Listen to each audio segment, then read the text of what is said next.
You're planning to marry this woman? Eventually, yes.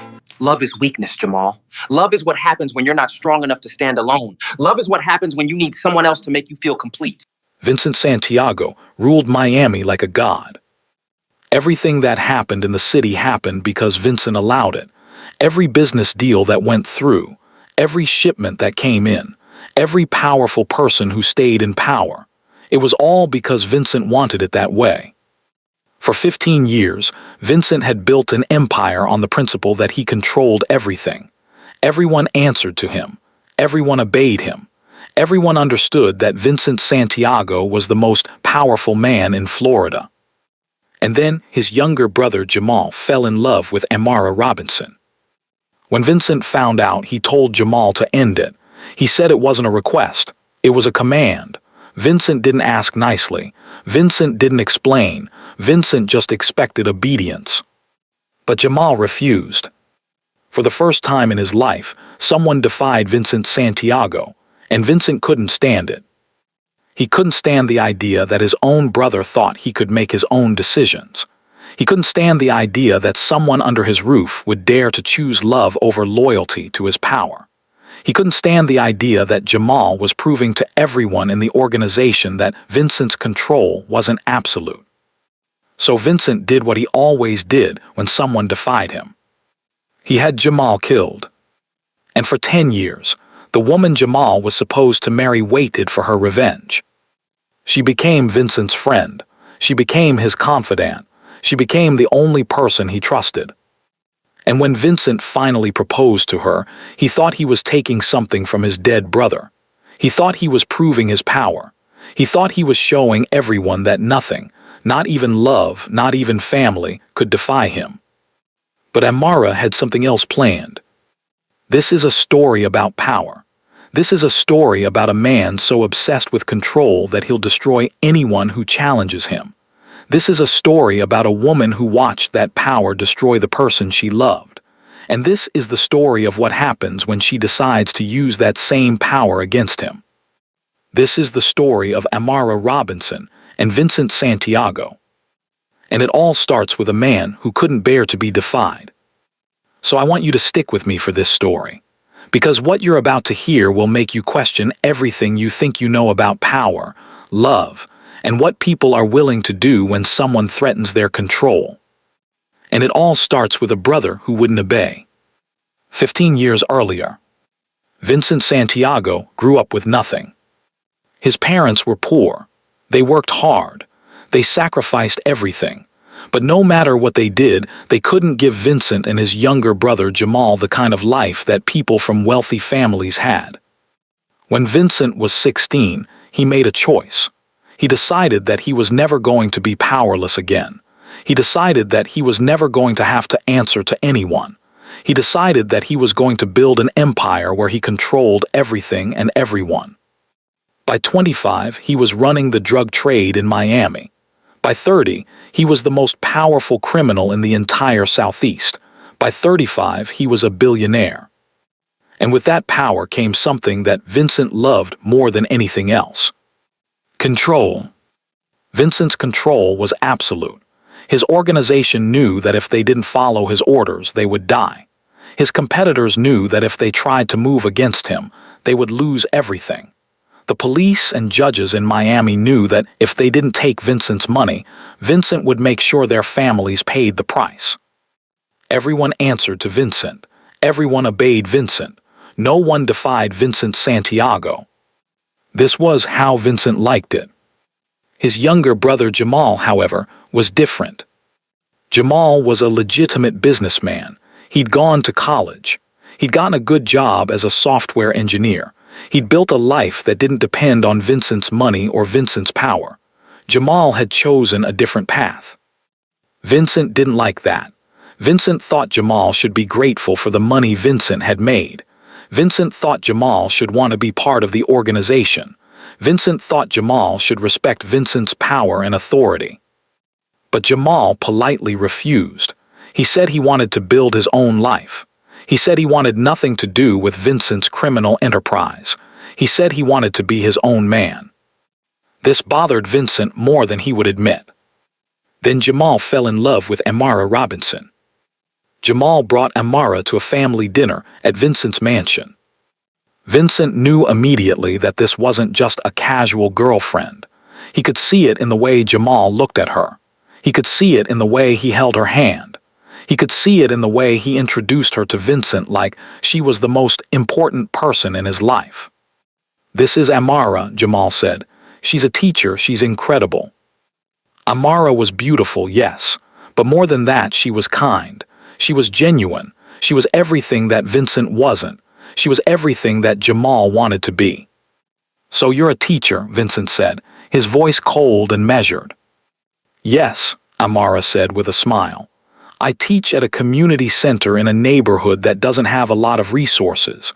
The kids there have so much potential, but they don't have people believing in them." "That's noble," Vincent said, "but naive. The world doesn't care about potential. The world only cares about power." "I disagree," Amara said calmly. "I think the world cares about love." Vincent looked at her like she'd said something stupid. Jamal took Amara's hand. "Can we talk about something else?" he asked Vincent. "No," Vincent said. "I want to talk about this. You're planning to marry this woman." Eventually, Jamal said, "Yes, I love her." "Love," Vincent said the word like it was a disease. "Love is weakness, Jamal. Love is what happens when you're not strong enough to stand alone. Love is what happens when you need someone else to make you feel complete." "I'm happy," Jamal said. "For the first time in my life, I'm really happy." "You're deluded," Vincent said, "and I won't allow it." The table went silent. "You won't allow it," Jamal said. His voice was quiet but firm. "Vincent, I'm a grown man. I make my own decisions." "You live in a world that I built," Vincent said. "You walk on streets that I control. You breathe the air in this city because I allow it. And you think you can make your own decisions without my permission." "Yes," Jamal said, "I do." Vincent stood up. His face went dark. "Then you're not my brother anymore," Vincent said.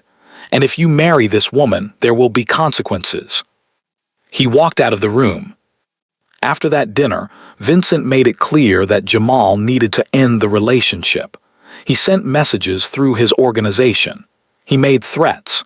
He cut off financial support that he'd been providing to Jamal's mother. But Jamal didn't give in. Instead, Jamal proposed to Amara. They set a wedding date. They began planning a future together. Jamal even talked to Vincent one more time.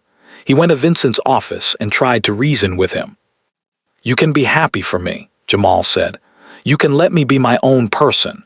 You can still love me even if I don't do exactly what you want." "You're defying me," Vincent said coldly. "You're showing everyone that Vincent Santiago doesn't have absolute control. You're making me look weak." "You're not weak," Jamal said. "You're just my brother. You don't have to control everything." "Yes, I do," Vincent said. "That's the only way I know how to be." And in that moment, Jamal understood that there was nothing he could say that would change Vincent's mind. He understood that Vincent's need for power was so strong that it would destroy their relationship. So he did what he thought was right. He married Amara. 1 week after Jamal's wedding, Amara received a call that her husband had been in a car accident. He'd hit a tree on a quiet road at 3 in the morning. The police said he must have fallen asleep at the wheel. There were no witnesses, no other cars involved, just Jamal, alone, driving to his death. The investigation went nowhere. The evidence was sealed. No one asked questions. And everyone in Miami knew why. Vincent Santiago had killed his own brother to prove a point. He'd killed Jamal because Jamal had defied him, because Jamal had chosen love over power, because Jamal had tried to be his own man. Vincent hadn't killed Jamal to protect him. Vincent had killed Jamal because Jamal's independence was a threat to his absolute control. And for 10 years, Amara carried that knowledge with her. For 10 years, Amara grieved. But she also planned. She studied Vincent. She learned everything about him. She discovered that despite all his power, despite all his control, Vincent was lonely. He had no one he could trust. He had no one who loved him for who he was.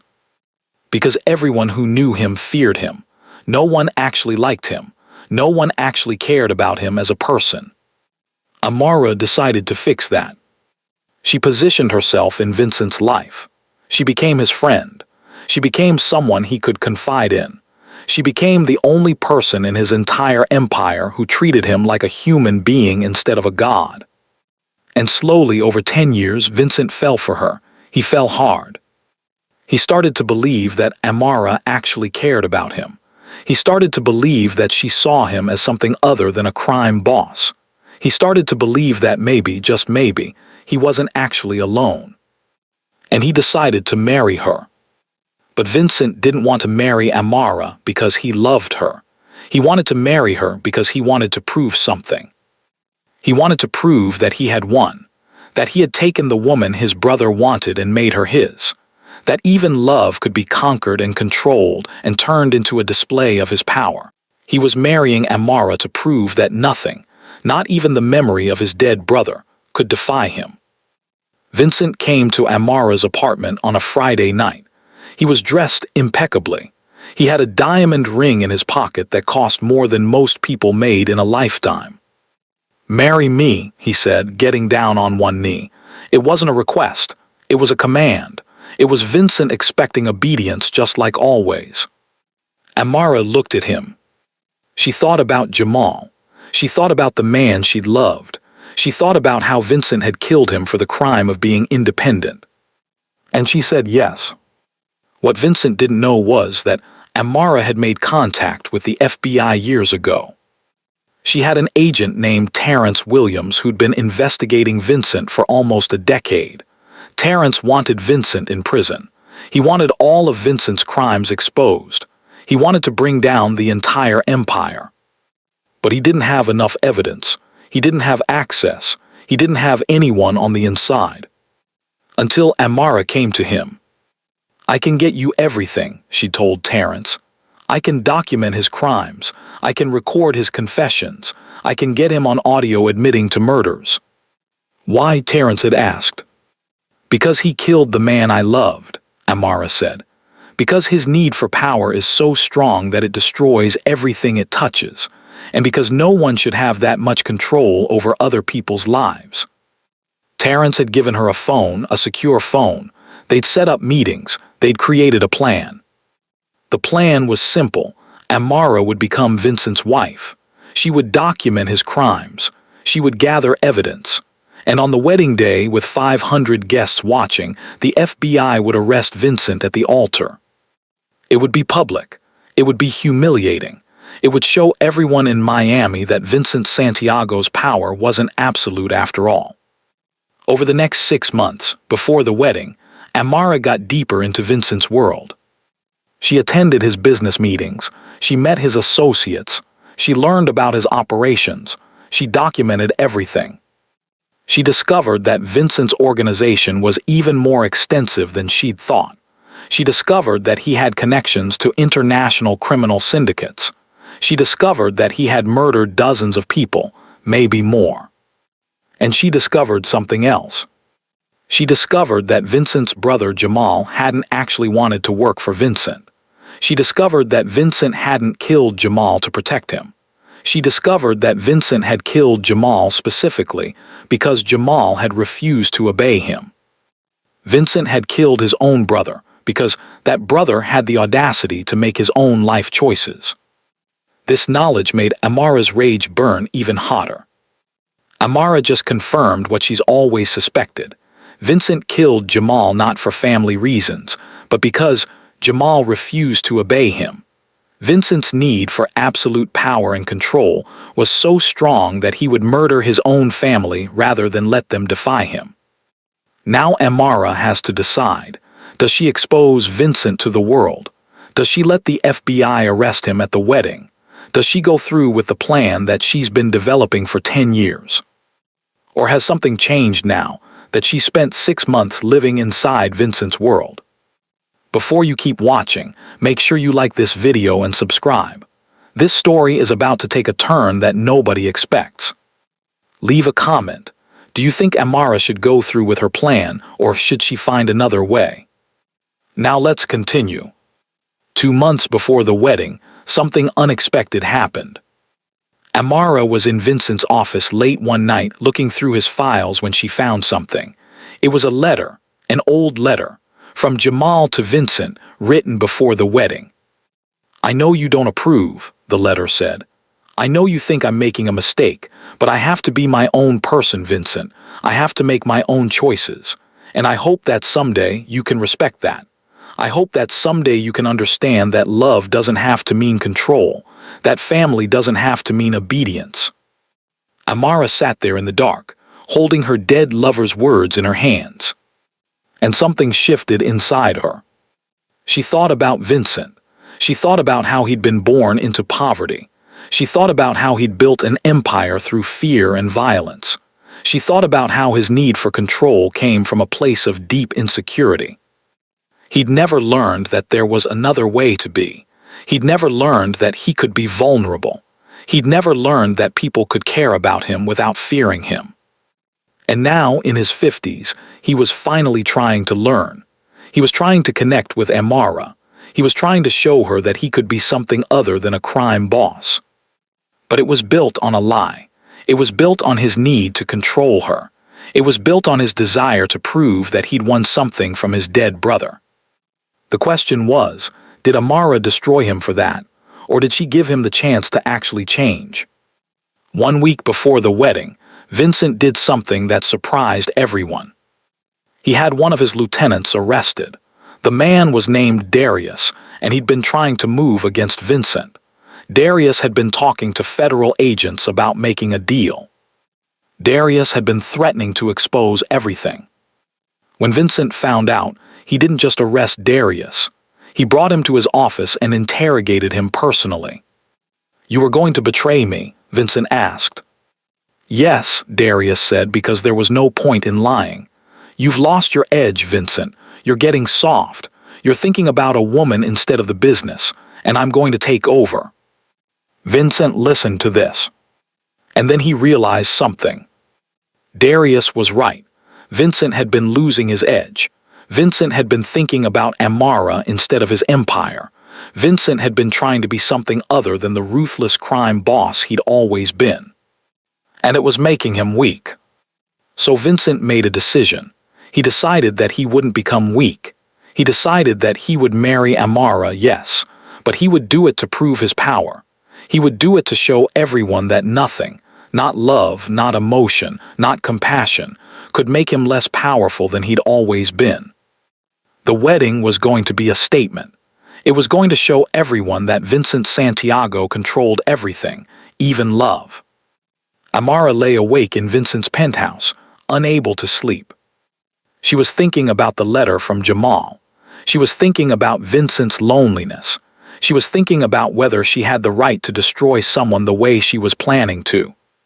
But more than that, she was thinking about whether destruction was actually what the world needed, whether revenge was actually justice. She got out of bed and went to the window. She looked out at the city of Miami spread out below her. She picked up her secure phone and called Terrence. "I need to tell you something," she said, "and I need you to listen." "What?" Terrence asked. "I'm not sure I can go through with this anymore," Amara said. The dress was perfect. Amara stood in the church's bridal room looking at herself in the mirror. She looked like a bride. She looked happy. She looked like someone about to marry the love of her life. None of that was true. In 30 minutes, she was going to walk down the aisle toward a man who'd killed her fiancé, because that fiancé had refused to obey him. In 30 minutes, she was going to say, "I do" to the man who'd murdered Jamal. In 30 minutes, everything was going to change. But Amara still wasn't sure how. She'd called Terrence the night before. She'd told him she wasn't sure she could go through with the plan. She'd told him that somewhere in her 10 years of preparation, something had shifted. She'd told him that she'd started to see Vincent as something other than a monster. Terrence had listened. Then he'd said something that had stuck with her. "You don't have to destroy him," Terrence had said, "but you have to be honest about what you're doing. You can't pretend this is justice when it's really just revenge. Amara had hung up the phone. She hadn't slept. And now, on the day of her wedding, she still didn't know what she was going to do. The church was filled with 500 people. Vincent's associates, his competitors, judges and police officers on his payroll, business people who wanted to be on the good side of the most powerful man in Miami, criminals and legitimate business people mixed together like they were all the same thing. The music started, and Amara walked down the aisle. Everyone turned to look at her. Everyone saw the beauty of the moment. Everyone thought this was a love story. But it wasn't a love story. It was a tragedy. It was a story about a woman who'd lost everything trying to decide whether to destroy the person who'd taken it from her. She reached the altar. Vincent was waiting for her. He was dressed in an expensive suit. He had tears in his eyes. He was smiling like he'd just won the greatest victory of his life. Because that's what this was to him. A victory, a conquest, a way to prove that he could take anything he wanted, even the widow of his murdered brother. Amara looked at him, and she made a decision. "I can't do this," Amara said quietly, so only Vincent could hear. Vincent's smile froze. "What?" he whispered.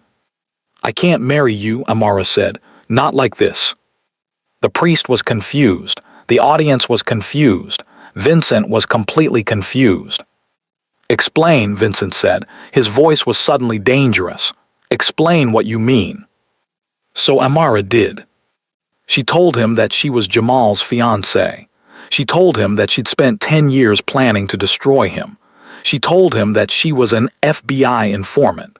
She told him that the FBI was waiting outside the church to arrest him. She told him everything.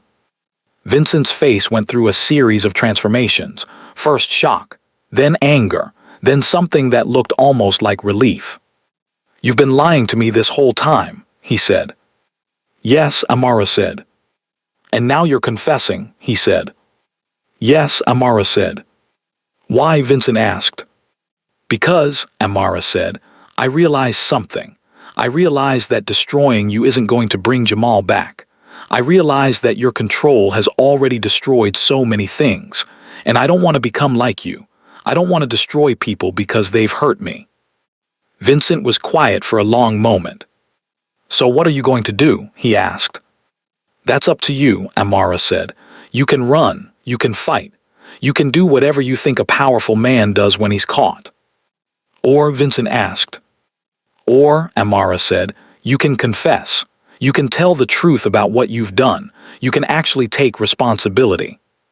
Amara just revealed her entire plan to Vincent at the altar. She's told him that she's an FBI informant. She's told him that she came into his life to destroy him. But instead of running, instead of fighting, she's given Vincent a choice. He can try to escape, or he can confess and take responsibility for his crimes. What do you think? I would like to know your thoughts in the comments. Vincent looked at Amara for a long moment. And then he started to laugh. Not a cruel laugh, not a dismissive laugh, a real laugh, the laugh of someone who'd finally understood something fundamental about himself. "I'm so stupid," he said. "You're not stupid," Amara said. "I am," Vincent said. "I've spent my whole life trying to control everything and everyone around me, and I couldn't even control my own brother. I couldn't even see that his happiness was more important than my pride, so I killed him." He looked at Amara. "And now you," he said. "The only person in my entire life who actually made me feel something real. The only person who made me believe I could be more than this. And you were working against me the whole time." "Yes," Amara said. "I deserve this," Vincent said. "I deserve to be arrested. I deserve to be exposed. I deserve everything that's coming to me." He turned to face the audience. "Everyone here," he said loudly, "everyone here needs to know the truth about who I am, about what I've done, about the man you've been afraid of all these years." And then Vincent Santiago confessed. He confessed to murders. He confessed to drug trafficking. He confessed to bribing judges and police officers. He confessed to running an international criminal organization. He confessed to killing his own brother because that brother had the audacity to refuse to obey him. He confessed to everything. The FBI moved in. Terrence came down the aisle with other federal agents. They arrested Vincent right there at the altar. But Vincent didn't resist. He didn't run. He accepted it. He walked out of the church in handcuffs, looking almost peaceful. The wedding reception was canceled. The guests fled, afraid that the FBI would start arresting them too. Amara walked out of the church alone, still wearing her wedding dress. Terrence caught up with her outside. "What did you do?" he asked. He was supposed to fight. He was supposed to resist.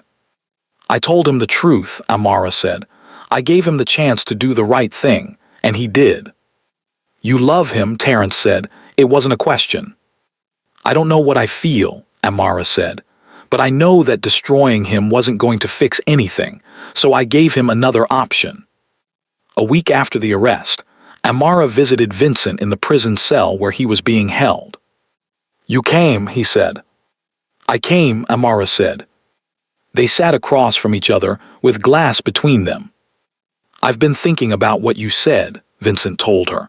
"At the altar, you said that destroying me wasn't going to bring Jamal back." "It wouldn't have," Amara said. "No," Vincent said, "but it might have made you feel better. It might have felt like justice."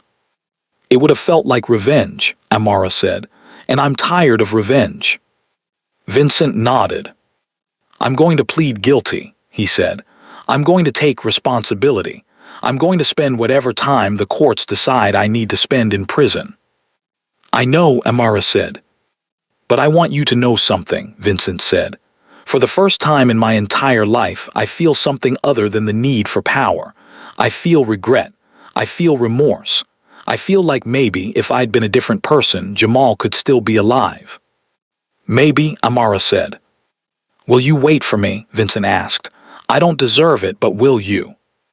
Amara didn't answer right away. "I don't know," she said finally. "But I know I'm going to find out. I'm going to find out who you become when you're not trying to control everything. And maybe, if you actually change, if you actually become someone different, then maybe there's something for us." Vincent's trial lasted 8 months. The prosecution presented overwhelming evidence of his crimes. The organization he'd built was dismantled. His associates were arrested. His money was seized. Vincent didn't fight any of it. He confessed to everything. He accepted responsibility. He asked for the maximum sentence. He was sentenced to 30 years in federal prison, without the possibility of parole. When the sentence was announced, he looked at Amara, who was sitting in the gallery, and he nodded, like he'd expected this, like he accepted it. 10 years passed. Amara visited Vincent every single week. She never missed a visit, not once in 10 years. People thought she was crazy. Her family thought she should move on. Her friends thought she should forget about him. But Amara had made a promise to herself. She was going to wait and see who Vincent became. And who he became surprised everyone. In prison, Vincent was a different man. He didn't use his money to buy privileges. He lived like every other inmate. He didn't try to run the prison the way he'd run the streets. He accepted the rules. He followed the laws. He got his GED. He took college classes. He read books about psychology and philosophy and how to understand himself. He became a counselor for other prisoners. He helped young men who were headed down the same path he'd walked. The other prisoners respected him, not because he was powerful, but because he was kind, because he showed genuine remorse for his crimes, because he was trying to be different. He spent his days working. He spent his nights reading. He spent his time trying to understand who he was when he wasn't being a crime boss. And he thought about Jamal. He thought about his brother every single day. He thought about the letter he'd found that Amara had placed in his office. He thought about how Jamal had just wanted to be his own person. He thought about how Vincent had taken that away. Every week, Amara came to the prison. They sat across from each other with guards watching and no privacy, but they talked about everything. They talked about Vincent's childhood. They talked about how he'd built his empire. They talked about why he'd needed so much control. They talked about Amara's work. She was still teaching. She was still trying to help young people avoid Vincent's path. Together, they were trying to do what Jamal had wanted to do. They were trying to help people. They were trying to be kind in a world that often wasn't. 5 years into Vincent's sentence, Amara did something brave. She contacted Jamal's family. She told them that Vincent was in prison. She told them that Vincent had confessed to everything. She told them that Vincent was actually changing. Jamal's mother, a woman named Eleanor, agreed to write Vincent a letter. In the letter, Eleanor told Vincent that she'd spent 5 years angry, but she'd realized that anger was only destroying her. She told him that Jamal would have wanted him to find redemption. She told him that she forgave him. When Vincent read that letter, in the prison visiting room in front of Amara, he cried. For the first time since he'd arrived at the prison, Vincent broke down completely. He sat there with tears streaming down his face, and he cried for the brother he'd lost, for the man he'd been, for the man he was trying to become. After 8 more years in prison, 13 years total, Vincent asked Amara a question. "Will you marry me?" he said. "You're already married to the idea of changing," Amara said. "I think that's more important." "I know," Vincent said, "but I want to marry you, even if I never get out of here, even if I spend the rest of my life in this prison. I want to be your husband. I want to be connected to you in every way possible." Amara had thought about this moment many times. She'd wondered what she would say if Vincent ever asked. "I'll marry you," she said, "but not because you asked me to. I'll marry you because you've changed, because you've actually become someone different than who you were, because you've spent years trying to fix what you broke." They got married in the prison chapel. It wasn't fancy. There were no 500 guests. There were no expensive dresses or flowers. It was just Amara and Vincent and a priest and a handful of witnesses. But it was real, it was honest, it was true. When Vincent placed the ring on Amara's finger, he whispered to her, "I don't deserve you, but I'm going to spend the rest of my life trying to be worthy of what you're giving me."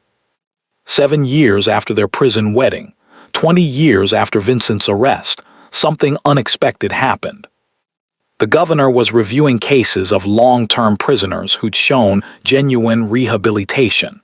Vincent's case was brought to his attention. The governor reviewed Vincent's record. He reviewed the letters from victims' families saying they forgave him. He reviewed the testimony from prison officials about how Vincent had helped thousands of inmates. And he decided to grant him a pardon. Vincent Santiago was released from prison after serving 20 years. He was 65 years old. He'd spent most of his adult life in prison. He had nothing. He had no one except Amara. But he was free. When Vincent was released, Amara was waiting for him outside the prison. He walked out into the sunlight, and for a moment he just stood there. He hadn't felt the sun on his face in 20 years. He hadn't been free in 20 years. He looked at Amara and he smiled. "What do we do now?" he asked. "We live," Amara said. "We actually live." So they did. They moved to a small house outside of Miami. Vincent got a job working with at-risk youth. He helped young men who were headed down the path Vincent had walked. He showed them that there was another way. He showed them that people could change. Amara continued teaching. Together, they worked to help the community that Vincent had once destroyed.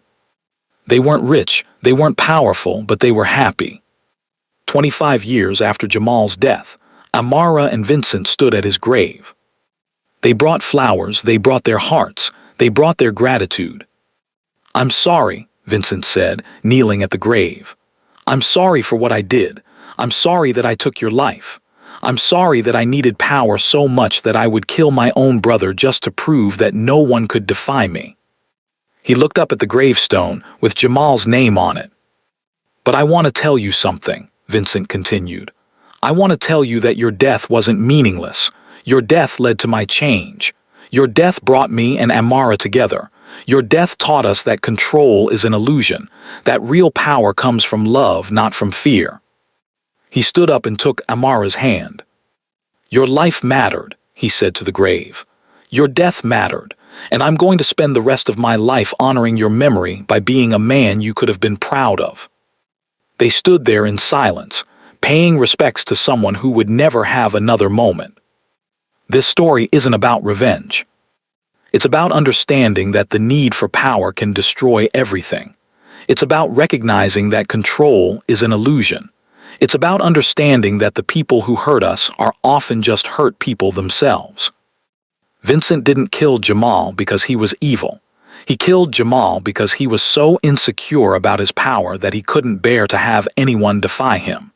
He was so afraid of losing control that he would destroy anyone who threatened it.